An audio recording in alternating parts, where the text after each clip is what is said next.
Olá pessoal, tudo bem com vocês? Então estamos aqui em mais um vídeo, dessa vez para conversarmos sobre a segunda parte de O Senhor dos Anéis, que é então As Duas Torres. Lembrando que esse vídeo faz parte então da nossa leitura conjunta de O Senhor dos Anéis, que nós estamos fazendo desde o mês de abril aqui no canal, tá certo? Então o primeiro vídeo já saiu, que é sobre a Sociedade do Anel. Quem não assistiu, eu vou deixar o link aqui, ou aqui nos cards, ou aqui no box, tá bom? Para vocês irem lá e assistir, porque esse vídeo é uma continuação da conversa que a gente teve sobre a Sociedade do Anel. Então a gente vai aqui continuar conversando a respeito da obra com spoilers. Antes de nós conversarmos sobre as duas torres, né, e o que aconteceu aqui, todas as tretas, guerras, confusões e reviravoltas, vamos dar uma recapitulada então como acabou a Sociedade do Anel. No final do primeiro livro, né, a primeira parte, né, livro 1 e 2 da Sociedade do Anel, nós temos o rompimento da sociedade. A sociedade ela acaba sendo dividida, né, de um lado, Frodo e Sam partem sozinhos para destruir o Anel. O Frodo percebe que chegou o momento da jornada que ele precisa continuar sozinho, né, porque ele não tem mais como contar mais com seus amigos, e uma outra parte ficou ali lutando contra os orcs, né. Porém, a sociedade se dividiu mais ainda, né? Isso a gente vai ver então aqui no primeiro capítulo das Duas Torres, né?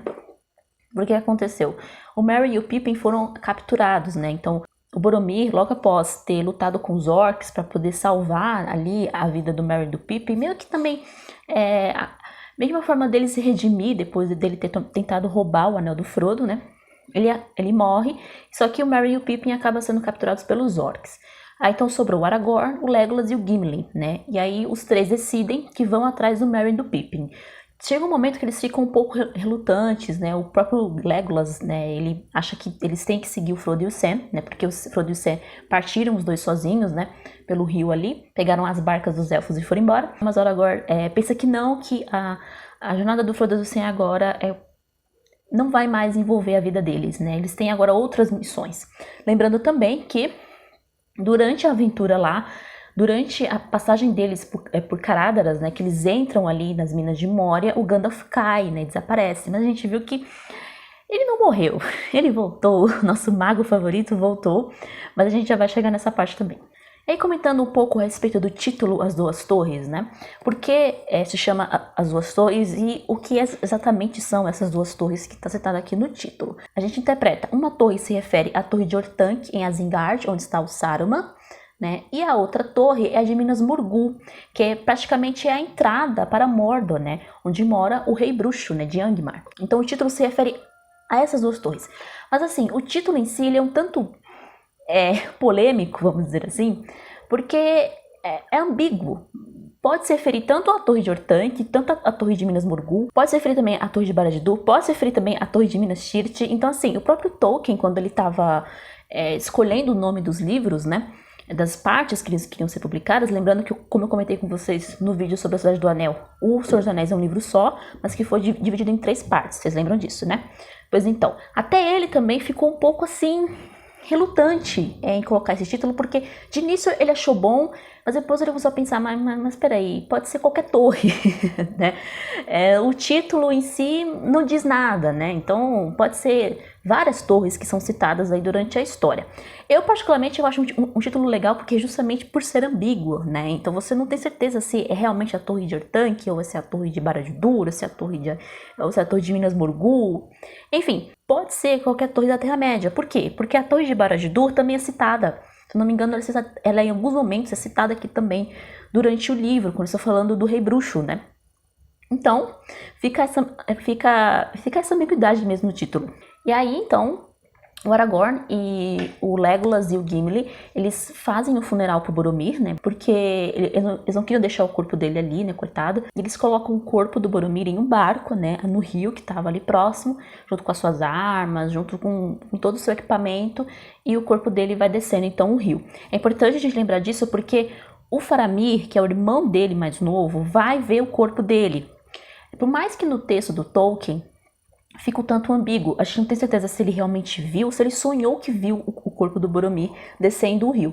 Mas pela forma como ele conta, né, pro Frodo e pro Sam, logo mais na frente, lá no livro 4, quando eles se reencontram, quando eles se conhecem, né, Enfim, um capítulo fantástico, porque eu amo demais o Faramir. Já vou adiantar pra vocês que eu sou fangirl número 1 do Faramir.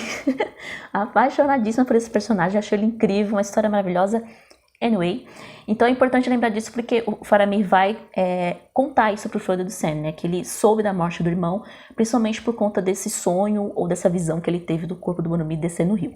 E aí a gente tem a divisão da história em vários núcleos, né? Então a gente tem o Aragorn e o Legolas e o Gimli caçando os orcs, né? Indo atrás do Merry Pippin, então a gente vai acompanhar essa jornada deles ali até eles chegarem mais ou menos em Orhan. Quase chegam perto do Merry e o Pippin, mas o Merry e o Pippin já conseguiram escapar. Então, enquanto a gente está acompanhando o Aragorn, o Legolas e o Gimli, o Merry e o Pippin estão tentando fugir ali dos orcs, que não são muito inteligentes, são meio estúpidos, vamos dizer assim. Porque tem aqueles orcs que são de Isengard, que foram os orcs criados pelo Saruman, mas também tem os orcs de Mordor, né? E orcs também de outras regiões da Terra-média, que não são assim tão inteligentes, não são com uma inteligência tão refinada quanto os orcs de Isengard. A gente percebe que os orcs de Isengard são mais espertos, são mais assim astutos, né? Enquanto que os orcs de outras regiões da Terra-média não são tão espertos assim. E aí, enquanto isso, o Frodo e o Sam já estão partindo e chegando mais ou menos na região ali de Ithilien, que é onde eles vão então encontrar o Faramir, enfim. Tem uma confusãozinha aí, eles ficam meio desconfiados do Faramir no começo, o Faramir parece que prende eles, mas é importante a gente falar isso porque como o livro 3 só foca mais no Aragorn, Legolas e Gimli e Merry Pippin, e no Gandalf também, que vai retornar, né? É importante dizer que o Frodo e o Sam também estão ao mesmo tempo ali, já na sua viagem, já encontram o Gollum, já encontram o Faramir, então é tudo ao mesmo tempo. Acontece que o Tolkien, ele dividiu realmente, até para ficar mais fácil para nós leitores, né? Porque já imaginou se ele fosse colocar as cenas do Frodo e do Sam junto, eu acho que ia ficar um pouco demais, né? Muita coisa ao mesmo tempo acontecendo. Então, eu acho que essa divisão que ele fez foi bacana justamente para facilitar pra gente entender, conseguir acompanhar ali a linha temporal da história, né? E aí, finalmente, o Aragorn, o Legolas e o Gimli, eles encontram, então, o acampamento ali onde ficaram os orcs, encontram rastros dos hobbits, mas eles não encontram os hobbits, porque eles fugiram, né? Teve um dos orcs, acabou meio que levando, né, o Merry e o Pippin para um canto afastado, né, meio que querendo fugir com eles, né, porque ele sabia que eles estavam carregando alguma coisa valiosa que Sauron queria, né, e que o Saruman também queria, né, então ele queria ali, né, dar um migué e acabou pegando o Merry e o Pippin. Só que o Merry e o Pippin foram mais espertos, acabaram enganando ele e conseguiram fugir então para a floresta de Fangorn, que nada mais é do que a floresta dos Ents, que tem uns capítulos muito legais que quando eles encontram esses pastores de árvores, né?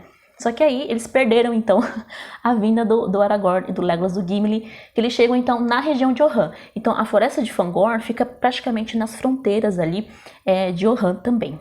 Agora falando do povo de Orhan, que eu acho também um povo sensacional, nos filmes eles arrebentam, cara. Nos livros também, mas nos filmes eu acho muito legal a forma como eles foram retratados, assim, dessa forma mais heróica realmente, né? Porque não que os outros personagens não sejam, mas os personagens de Orhan, né, o rei, o Théoden, esses personagens da casa real de Orhan, eles têm realmente essa bravura mais explícita, né?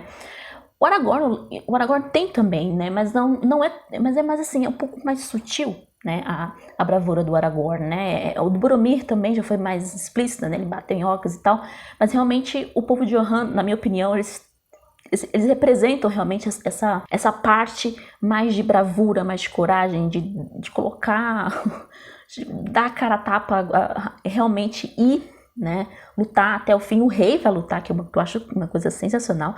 Mas para quem não sabe, o povo de Orhan, na verdade, as terras onde eles viviam, pertenciam a Gondor. Mas isso muito, muito tempo antes de começar a história, tá, gente? Mas foi um povo que acabou ganhando independência e por isso são um reino separado de Gondor, então eles não estão debaixo da jurisdição de Gondor, eles são uma terra separada.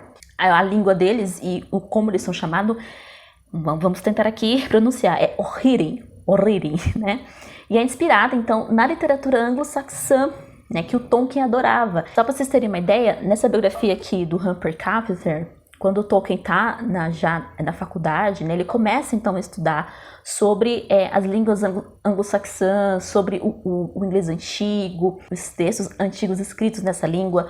Também ele começa a estudar um pouco sobre a literatura escandinava, finlandesa. Então, assim, a gente percebe logo de cara, quando tá lendo sobre os Rohirrim, né, que teve muita influência, sim, desses estudos que o Tolkien fez a respeito da língua anglo-saxã e do povo finlandês também. Boa parte das histórias referentes aos Rohirrim que a gente tem na Terra-média foram inspiradas, então, na língua anglo-saxã e nos textos anglo-saxões também. Por isso que eles são realmente esses guerreiros mais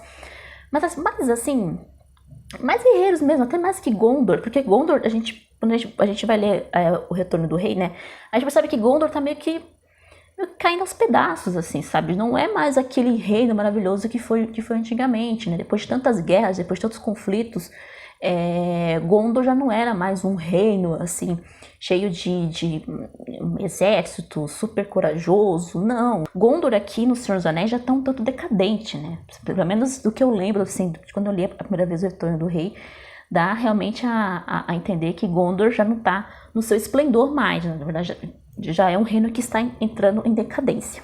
E aí, antes da gente entrar falando sobre os Rohirrim, né, vamos voltar um pouco e falar sobre o Merry e o Pippin entrando, então, na floresta de Fangorn e conversando com o Barba Árvore, né, que é um dos pastores de árvores ali.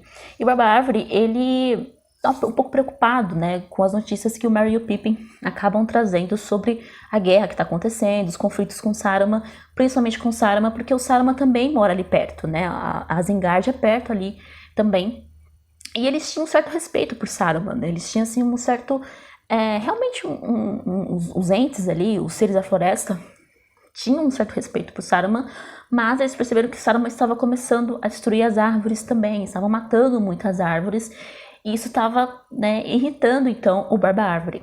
É interessante uma fala que o Barba Árvore diz ali pro Merry e pro Pippin, que faz uma ligação até mesmo com o filme da Cidade do Anel.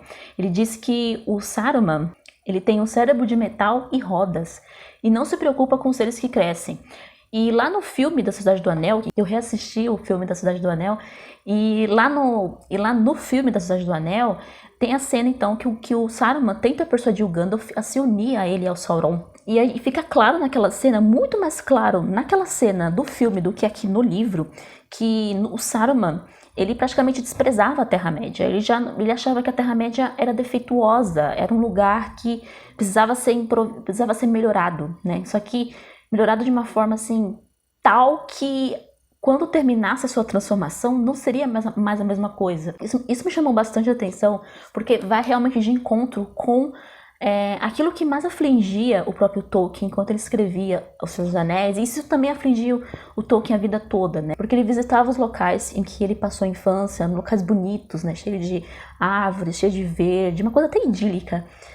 E quando ele retorna para esses locais que ele visitou, que ele cresceu quando criança, ele percebe que tudo mudou, não tem mais nada daquilo que ele gostava quando era criança. Colocaram estradas, colocaram não sei o que, muita tecnologia, e o Tolkien detestava isso, porque ele achava que estava destruindo, né, toda a paisagem da Inglaterra, né. Ele cita em vários momentos em cartas, em conversas com os amigos, né, que falava, olha, não existe mais floresta na Inglaterra, todas as florestas foram destruídas, não existe mais natureza, né, tá tudo sendo corrompido pelas linhas de trem, na época, né, 1930, né, então pelas linhas de trem, pelas linhas de eletricidade, enfim, pela fumaça, pelo carvão, pelas fábricas. Então, essa questão da natureza, dos elfos tentarem preservar a natureza da Terra-média, até mesmo os próprios os homens, mas muito mais os elfos, né? Isso os homens de Gondor meio que aprendem com os elfos, né? A tentar preservar ali as belezas naturais da Terra-média, né? Isso fica muito evidente, né? Que é uma coisa do próprio Tolkien, né? Ele coloca aqui nessas falas do Barba Árvore, até mesmo toda a sua preocupação, a sua frustração, né? Com essa destruição dos cenários naturais que estava acontecendo já na Inglaterra da década de 30. E aí, esse capítulo dos Ents, cara, eu acho sensacional, porque me lembra muito, assim, as histórias do Silmarillion, né? Porque eles, então, decidem, depois de fazer um conselho lá de 3 dias, né? Pra árvore, convocam um conselho para falar com os outros entes, né? Com os outros pastores de árvores. Eles decidem marchar para Isengard por conta da traição de Saruman, né? Então, eles interpretam realmente as atitudes de Saruman em relação ao seu povo, em relação ao seu espaço ali, como uma grande traição. E aí a gente tem a última marcha dos Ents. E essa questão da última marcha dos Ents, né, se liga também à questão dos elfos, que também são partindo da Terra-média, né? Então isso já vinha sendo citado já na Cidade do Anel, mas aqui fica evidente de novo que parece que tudo na Terra-média está se acabando. Tudo que existia antes, né, nas primeiras eras, aqui no Senhor dos Anéis,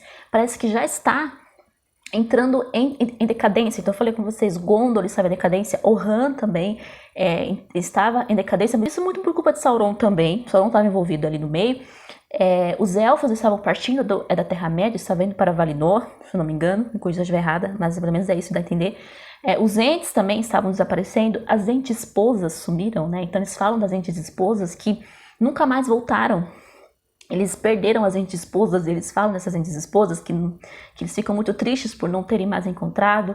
Muitos dos entes também estavam adormecendo, estavam virando árvores normais, que não tinham mais inteligência.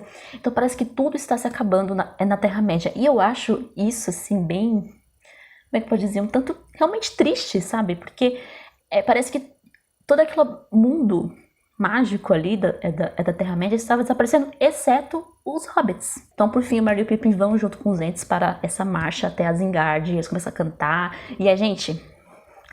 espetacular essa cena dos entes, cara. Essa cena deles indo para Isengard, deles cantando e com essa coragem, né? Porque eles são lentos, né? Então o próprio narrador brinca, né? Eles são um pouco lentos, né? Eles falam devagar. É um dos melhores momentos aqui, das duas torres, na minha opinião. É muito emocionante mesmo. Eu acho que o Tolkien construiu essa cena, toda essa decisão deles de saírem do conforto de onde eles estavam, saírem ali de todo aquele...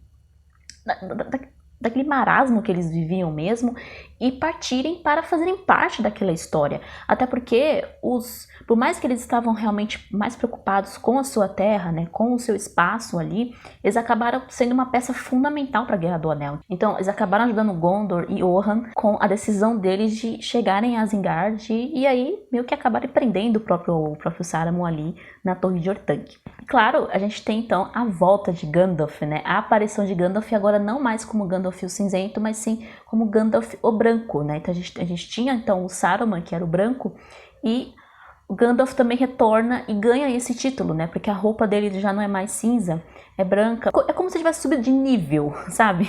A melhor comparação seria uma comparação, desculpe a comparação tosca, com videogames, né? Quando o bonequinho sobe de nível, ou até mesmo no RPG, é mais ou menos isso, né? Então ele já não é mais ele já nunca foi um simples mago, mas agora eu acho que a impressão que me passa é que ele tá mais sábio e mais poderoso também. E é bem legal esse reencontro deles, porque o Aragorn, o Gimli e o Legolas ficam bem desconfiados, sabe? Eles não vão acreditando logo de cara, né? Ele aparece em formato de velho, né? Um velho estranho, que meio que invade ali o acampamento deles. Antes eles tinham conversado com o Wilmer de Rohan, né? E o Wilmer tinha dado pra ele alguns cavalos. Aí o Gandalf vem e leva embora os cavalos. Aí eles ficam, mas como assim? Ele só veio pegar os cavalos e foi embora, né? Então lembrando que antes, né? Antes desse encontro com o Gandalf, o Aragorn e o Legolas e o Gimli tiveram ali uma breve conversa com o Wilmer, que é o sobrinho, então, do rei Théoden de Rohan, tá? E o Wilmer, ele fala, então, dos orcs. Tem ali uma batalha entre os seus homens e os orcs, né? Então, Rohan é o reino dos cavalos, eu esqueci de comentar isso antes, mas assim, eles são conhecidos como senhores dos cavalos. Então, diferente de Gondor, eles lutam em cima de cavalos. Eu acho isso muito maneiro, gente. Isso no filme ficou sensacional. Mas enfim, ele conta que, olha, a gente bateu aqui nesses orcs, a gente matou vários orcs, etc. Mas a gente não encontrou nenhum pequeno, né? Então, o Aragorn pergunta, né, sobre os pequenos, né, se eles viram alguns hobbits, né? Inclusive, é muito engraçado porque o Eomer, né, comenta assim, fala, nossa, hobbits pequenos, né, halflings, né, que eles chamam, são personagens apenas de histórias infantis, né, existe isso na Terra-média, né, eu achei essa fala do Eomer muito boa, porque eu interpreta como se fosse uma piada que o próprio Tolkien colocou ali dele mesmo, né? A gente sabe que os hobbits foram criados muito depois da Terra-média. A Terra-média surgiu primeiro, né? Então ele primeiro escreveu o Silmarillion, as histórias do Silmarillion, os elfos, os homens, a guerra, e o dragão, e Sauron, e o Melkor. Mas os hobbits vieram depois, né? Os hobbits vieram primeiro no Hobbit, né? Com o livro O Hobbit, que acabou meio que sem querer sendo inserido ali no universo da Terra-média, né? Como conta muito bem aqui o autor dessa biografia. E até que por fim pediram para ele escrever uma continuação, né? Do Hobbit. Então surgiu o Senhor dos Anéis com 4 hobbits. Então, essa piada, essa fala do Eomer pro Aragorn, pro Legolas do Gimli, eu achei muito, muito engraçado. Achei um momento bem cômico ali mesmo. E outra coisa importante sobre Saruman, né, que eu acabei esquecendo de comentar, a gente descobre depois que Saruman também estava interessado no Anel. Então Saruman foi um traidor 2 vezes, né? Ele não só traiu Gandalf, traiu, né, o conselho dos magos ali também, mas também estava traindo o Sauron. Então ele estava numa situação um tanto complicada. Ele queria o Anel para si mesmo, para ele também, ele acabar sendo então o grande governante da Terra-média. Então ele estava com a intenção, estava planejando passar a perna, então, no Sauron. Então, depois que eles encontram Gandalf, né, eles veem que realmente é um Gandalf, não é um velho qualquer. Por um momento eles acham que é o Saruman, né, porque o Saruman também, né, dá a entender que os dois ficam um tanto parecidos, mas não, é o próprio Gandalf, tem aquele reencontro deles maravilhoso. Eles partem então para Orhan, né. O Gandalf diz que eles precisam passar em Orhan, né, para pedir ajuda para o rei Théoden. E aí a gente conhece então um pouco mais sobre o reino de Orhan. E também aparece a minha personagem queridíssima, que é a Éowyn. Eles percebem que o local, que o Palácio Dourado, né, de Orhan, eu acho que o nome dele é Meduseld, acho que assim fala o nome, tá? Essas pronúncias dos nomes de Orhan são muito difíceis, cara. São mais difíceis que o nome dos elfos, né? Porque como é o inglês anglo-saxão, então a pronúncia é um pouquinho diferente. Mas enfim, perdão se eu pronunciei algum nome errado, tá? Mas a pessoa aqui não é especialista em línguas anglo-saxãs, tá? Quando o Gandalf, né, Aragorn, Legolas e Gimli chega em Meduseld, eles percebem que tá muito estranho. Tá um negócio ali meio esquisito, né? Meio sombrio, né? E o rei Théoden tá super velho. Por mais que ele tá, acho que mais ou menos com 70 anos aqui já, né? Porque eu tava vendo a respeito dele. Só que ele parecia que tava com 100, cara. Ele tava super decrépito, né? E essa velhice dele, parece que no filme ficou mais explícito ainda essa velhice, né? Tanto que quando o Gandalf liberta ele, né? Da influência do Língua de Cobra, né? Ele fica super jovem. Eu acho isso bem legal no filme. Mas então, ele tem então uma espécie de conselheiro ali, que é esse tal Língua de Cobra. E tem a sua sobrinha, queridíssima Éowyn, que vai ter um papel muito importante na história, principalmente no Retorno do Rei, na 3ª parte. Então vocês vão me ouvir falar da Éowyn muito mais no próximo vídeo sobre o Retorno do Rei. Mas já para adiantar, o que estava acontecendo ali em Orhan, né? Orhan já também estava em decadência, estava com problemas sérios por conta do Grima Língua de Cobra. Esse Grima Língua de Cobra, ele era um espião de Saruman, né? Então ele estava ali a serviço de Saruman. E ele assim, não foi uma coisa rápida, né? Por muito tempo ele começou ali a fazer a cabeça do rei. Ele foi praticamente inspirado naquele personagem do David Copperfield, do Dickens, né? O Royal Heap. Quem leu o David Copperfield vai lembrar dele, né? Aquele personagem asquerosíssimo, chechelento, como disse muito bem a Tatiana Frutin no seu vídeo, né? Chechelento. Mas eu acho que o Grima é um tanto pior do que o Warrior Heap. O Warrior Heap é tudo nas entrelinhas. O Grima, ele é mais astuto, ele é um pouco mais perigoso. Não somente isso, parece que dá a entender que o Saruman prometeu para ele que se o Sauron vencesse a guerra, né, se eles conseguissem derrubar Orhan, derrubar Gondor e tomar conta de tudo, ele iria ter a Éowyn como prêmio. Olha que coisa horrível, né? Então, ele meio que stalkeava a Éowyn, né? Colocando no português claro ali, né? Então, ele era stalker dela, assim como o Warrior Heap era stalker, era aquele cara que ficava ali no encalço da Agnes Wickfield, né? Então, tava um climão bem bizarro ali em Orhan. Sem mencionar também que o Grima conseguiu convencer o rei, olha que loucura, conseguiu convencer o rei a meio que a banir o próprio filho, o Théoden, né? Acho que é assim que fala o nome dele, tá? É o Théoden. O Théoden seria então o herdeiro do trono de Orhan. Só que o Théoden ele acaba sendo morto. Ele tem lá uma briga, se não me engano, acho que é com orcs. e ele acaba morrendo, né? E aí o próprio rei só vai saber disso logo depois que o Gandalf o liberta ali da influência do Grima. E, para completar, até para deixar tudo mais fácil para ele faz com que o Ilmer, né, que é o irmão da Éowyn, acaba também sendo meio que banido, né, do reino, banido do palácio. Por isso que o Aragorn, o Legolas e o Gimli encontram ele ali bem longe ali das partes mais centrais de Rohan, né, porque o Ilmer tá praticamente banido.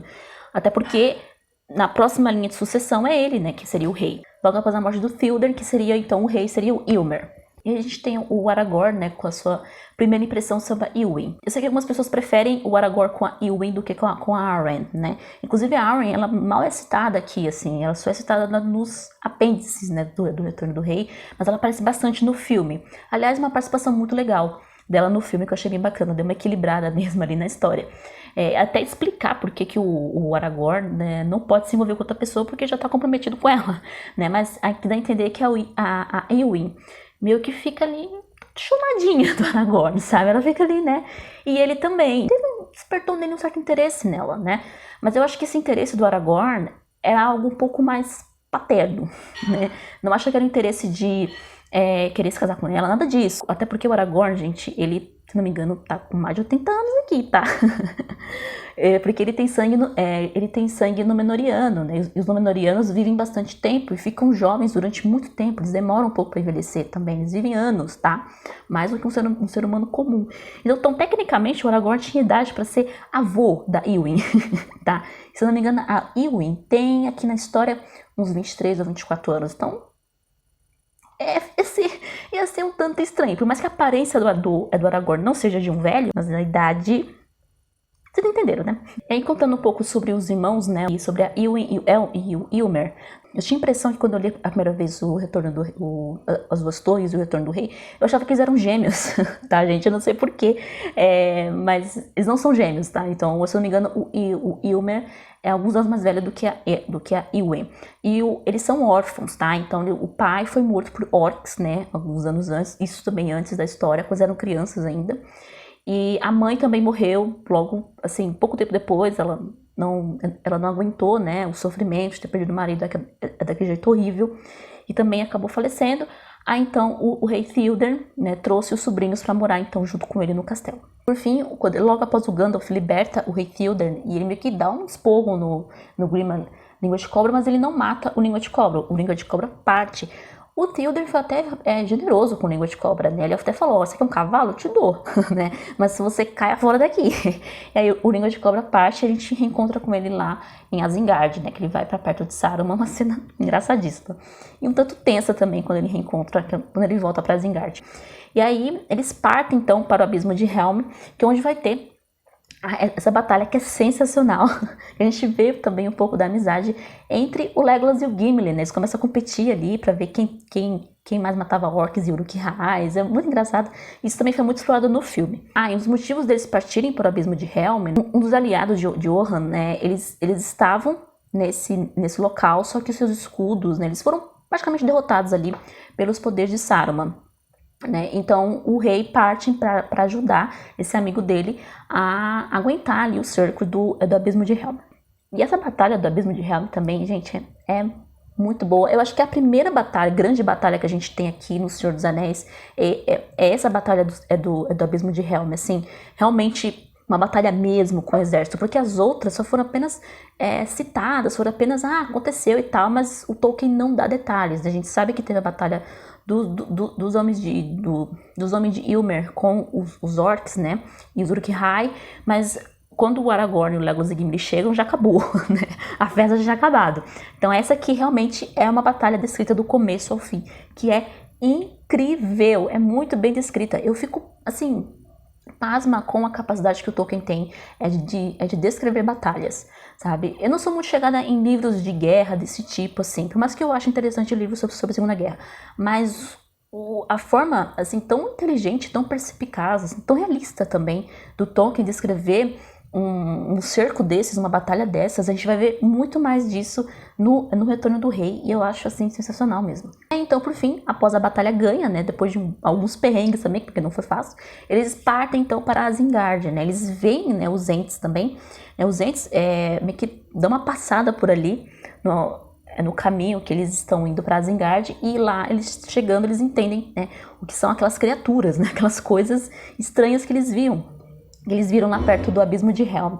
E aí eles acabam então enfrentando o Saruman, né? E aí tem aquele momento que o Saruman quase que engana eles, né? Porque a voz do Saruman é muito poderosa, né?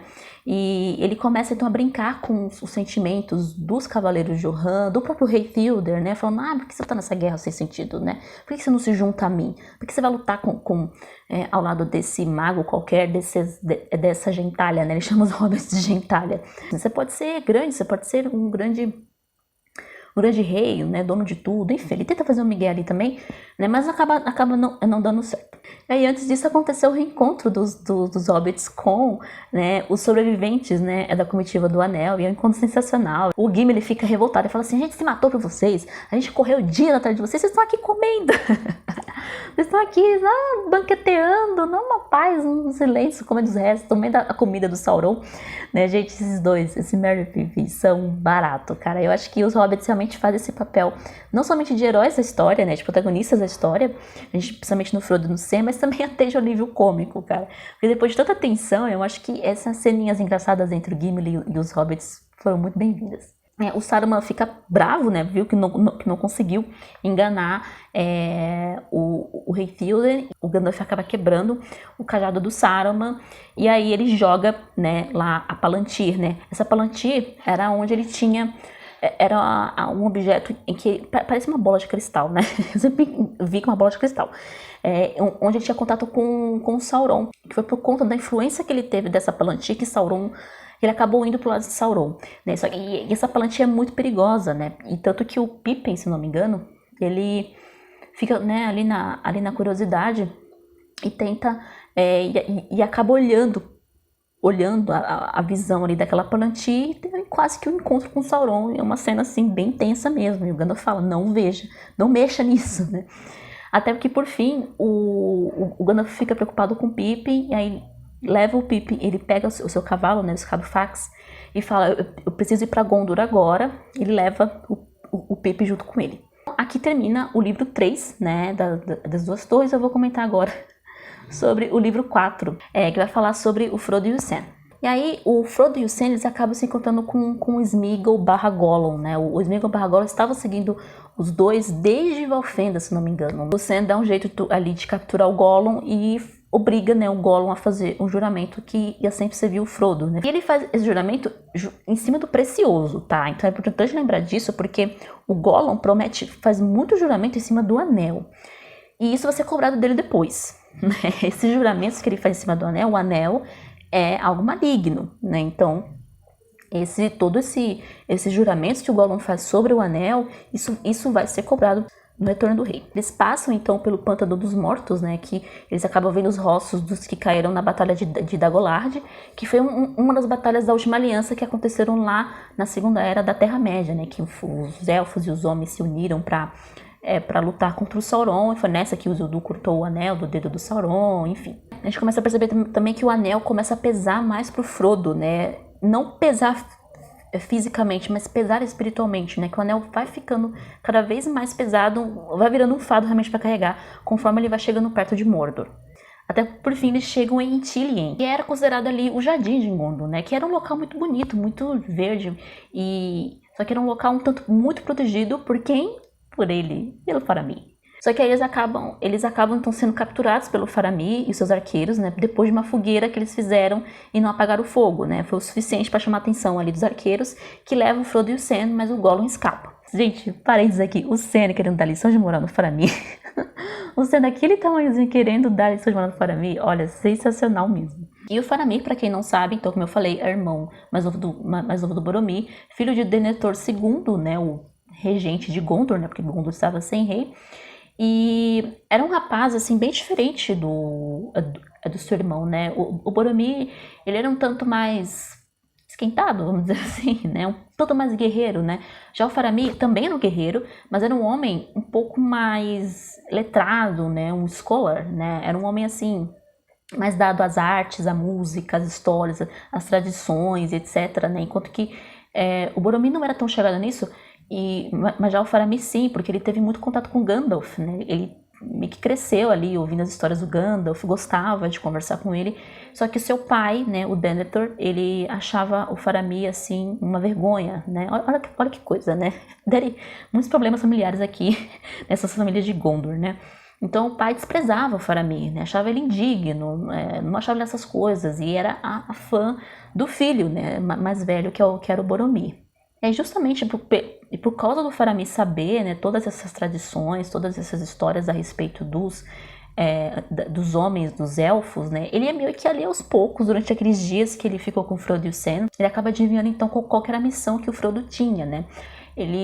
O que faz com que ele acabe meio que querendo conversar com os hobbits, é o fato deles saberem um pouco do que aconteceu com Boromir, né? Então ele vai juntando as peças ali do quebra-cabeça e vai começando a entender o que aconteceu. Eles falam os hobbits falam de Valfenda, né? Eles falam que eles tinham uma missão dada pelo Conselho de Elrond, né? Que eles tinham que levar essa ruína de Isildur, né? Que eles chamam, para ser destruída em Mordor. Aí dá a entender que o Frodo e Sam acha que ele não sabe do que se trata essa ruína de Isildur, mas eu acho que o Faramir já sabia desde o começo. Eu acho que assim que eles citaram ruína de Isildur, ele já, opa, eu sei o que é. Eu sei o que você tá levando. E por que ele é o meu personagem favorito, assim, do Senhor dos Anéis? Justamente por essas características que ele tem. É um homem muito inteligente, é um homem muito sábio, por mais jovem que ele seja. E ele tem um coração bom, ele tem um coração, assim, maravilhoso, grande, porque ele acaba ajudando, assim, de uma forma muito importante o Frodo e o Sam. Eu acho que o Frodo e o Sam não teriam conseguido sobreviver sem alimentos, né? Porque eles estavam acabando o alimento deles. E aí ele vai lá com todo carinho, dá alimentos para ele, dá conselhos também, fala, não vão para Cirith Ungol, lá é perigoso, lá vocês podem se dar muito mal, lá tem algum mal escondido que ninguém sabe o que é exatamente, pode matar vocês, ele fica preocupado com eles, né? Então ele tem esse coração super bom, super bondoso. Tem um momento que ele fala assim pro Frodo, enquanto eles estão conversando: a guerra deve acontecer enquanto estivermos defendendo nossas vidas contra um destruidor que poderia devorar tudo. Mas não amo a espada brilhante por sua agudeza, nem a flecha por sua rapidez, nem o guerreiro por sua glória. Olha isso, gente. Só amo aquilo que eles defendem, a cidade dos homens de Númenor, e gostaria que ela fosse amada por seu passado, sua tradição, sua beleza e sua sabedoria presente. Não que ela fosse temida, a não ser da maneira que os homens temem a dignidade de um homem velho e sábio. Então, assim, ele tem eu acho, na minha opinião, os melhores diálogos aqui do livro são esses diálogos que o Frodo e o Sam têm com o Faramir. E tem essas falas, assim, belíssimas que ele diz, né? Tem um momento que ele fala que, mesmo se ele encontrasse um anel na estrada, ele não tomaria, porque ele não quer levar esse anel para Gondor, né? O anel seria um problema para Gondor, não uma salvação, né? Diferente do irmão que queria levar o anel para Gondor, diferente do pai também, o Denethor, dá a entender também que ele queria ficar com o anel, que ele queria pegar o anel, vai ficar com ele, achando que usar o poder de Sauron contra ele ia resolver uma coisa. A gente sabe que não. Então ele é um personagem, assim, que eu falo um negócio que pode ser um pouco polêmico, mas assim, por mais que a gente tenha momentos de diálogos maravilhosos do Aragorn, né, durante o livro, eu acho que o Faramir acaba brilhando mais nesses momentos, justamente por essas falas, assim, sábias, sabe? Essas falas que você fala que é impossível você não admirar um cara desse. É impossível você não admirar, porque realmente um guerreiro, né, um arqueiro, né, saber tanta coisa, ter todo esse conhecimento, ter um coração tão generoso, é apaixonante, gente, desculpe, é meu fraco, é meu fraco, porque ele não é arrogante, ele não é prepotente, ele não quer se mostrar, né? Ele diz isso até para que o Frodo e o Sam entendam, né, o que ele pensa, né, qual que é o lado dele, né. Ele mostra também a Janela do Oeste, né, que é aquele lugar bem bonito ali em Ithilien. Uma pessoa que não fosse autorizada pelo regente de Gondor poderia ver, né, mas ele mostra pro Frodo e o Sam, que também é muito bonito.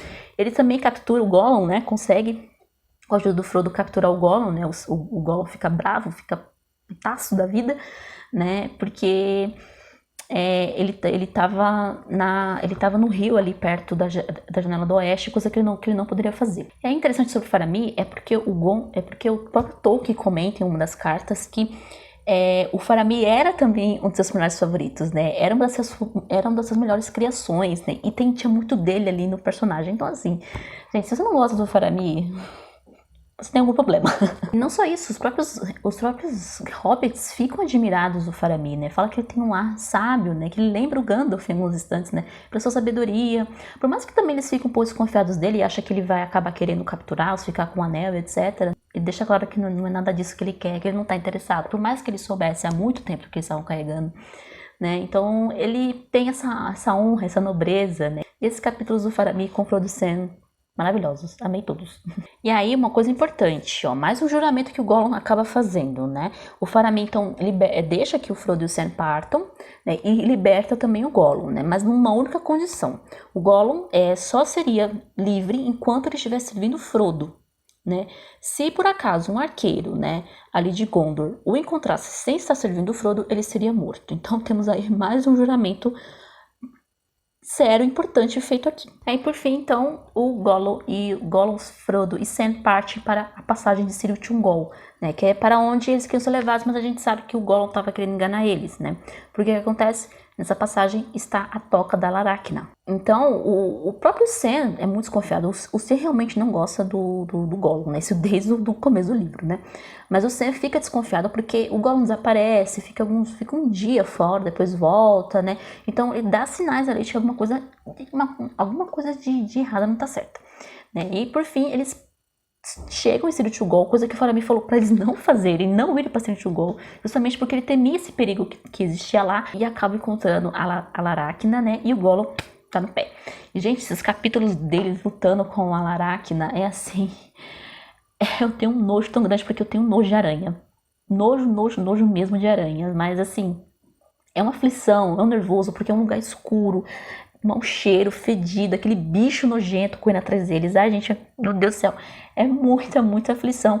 E o Tolkien o Tolkien é um pouco cruel, porque tem um momento que eles conseguem fugir da Laracna, né? Eles pegam a pedra da Galadriel e meio que espanta ela, né? A luz acaba espantando e o Frodo dá um grito lá também, e ela vai embora e a gente acha que tá tudo bem, agora vamos embora daqui, né? Eles dão o pé, os dois saem ali da toca. Tava tudo muito fácil, porque ela volta bem na cara do Frodo. Então tá lá o Frodo correndo que nem maluco, lá gritando, vamos. E aí vem ela assim, praticamente querendo pular em cima dele. E ela realmente consegue. E o Sam fica muito bravo, fica preocupadíssimo. Só que acontece, vem o Gollum e começa a lutar com o Sam. Esses últimos capítulos das duas torres, o Sam... o Sam provando o quanto ele é corajoso. Meu amigo, lutar com o Gollum e depois lutar com a Laracna sozinho. Gente, palmas pro Sam. Sensacional. Esse cliffhanger das duas torres, assim, pra mim só foi surto atrás de surto. Eu comecei a ler e não queria parar, por mais que eu soubesse o que mais ou menos acontecia, né? Então ele consegue se libertar do Gollum, quase mata o Gollum, mas só que ele não consegue, né? Põe o Gollum pra correr e aí ele vai atrás, então, do Frodo e encontra o Frodo meio que morto ali, né, meio que adormecido, só que ele não estava morto, né, os orcs que chegam depois falam, não tá morto, só tá desmaiado, né, a Laracna meio que colocou só um veneno para ele desmaiar, para ficar mais fácil, né, para ela prender, enfim, é um bicho nojento demais, meu Deus do céu. E só que aí o Sam não sabia, né, ele acha que ele tá morto, é super triste, né, ele fala, eu tenho que deixar o Sr. Frodo, eu vou ter que pegar o anel, e ainda bem, né, ele pega o anel do Frodo e acha que ele tem que continuar a missão, né, porque só sobrou ele, né, ali da comitiva, então ele vai embora e deixa o Frodo, mas aí quando ele vê que os orcs pegaram o corpo do Frodo, ele fica bravo de novo, fala, você é estúpido, e então vai atrás do Frodo. Eles entram numa passagem com portões, né, o Sam também tenta passar pelos portões, mas não consegue, fica pro lado de fora, então os orcs entram com o Frodo, ele fica sozinho. Aí assim acaba as duas torres. Eu tenho pena de quem leu nos anos 50 e 60, porque o Retorno do Rei demorou 1 ano para sair. Então imagina, gente, esperar 1 ano para saber o que aconteceu com Sam e Frodo. Mas é isso. Então, é isto. Muito bom mesmo. Realmente, as duas torres, por mais que eu ame a Sociedade do Anel, né, porque a gente tem toda a questão dos hobbits ali, a gente conhece eles todos juntos, mas as duas torres realmente é um livro de tirar o fôlego, é ação, cliffhanger do começo ao fim, é sensacional e é também um dos meus queridinhos porque aparece os meus personagens favoritos, tá certo? Então é isso, eu nem sei quantos minutos ficou esse vídeo, mas é isso, a gente então volta no mês de julho para conversarmos sobre a terceira parte do Senhor dos Anéis, que é o Retorno do Rei. Um beijo pra vocês e até mais!